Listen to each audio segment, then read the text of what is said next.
Michaela, her numbers for most of the season have kind of up and down, not necessarily maybe what you were hoping for. And then the last 3 games, points, rebounds, was there a discussion involved or a realization on her part that time's running short, or what's gone on? Probably more of the latter. Not really a discussion. Sometimes you can talk to them too much and get them.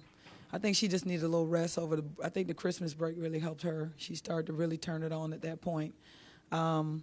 Maybe she does realize this is it, really it for her. I mean, they don't have 7th years and 8th years. You don't get those. She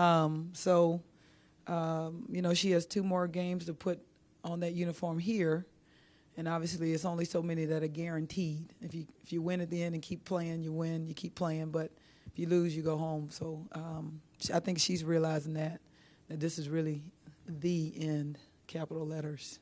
The senior class came in with you as a head coach. Can you just talk about what they've meant to you personally, and see the growth that you've seen in them?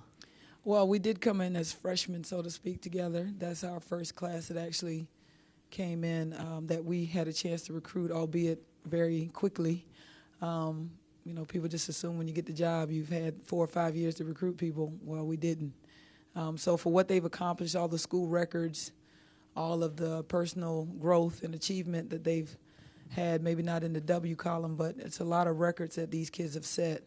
Nicole, Dakota, they've set a lot of team records, a lot of individual records that were standing for quite some time. So for me personally, I want to miss their personalities and things of that nature, and their work. They worked really hard to get from where they started to where they are now.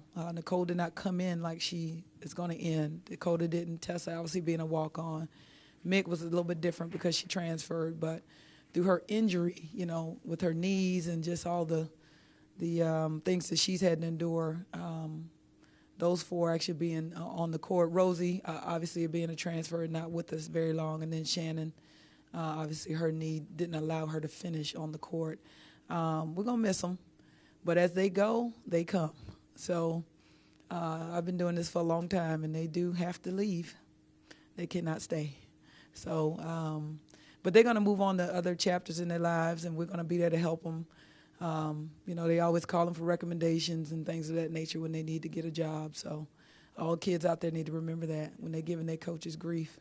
You will be calling them for a recommendation, and you want them to be able to say, oh, yes, may not be the best person to write that. So, it's just a little tidbit for the young ones coming up.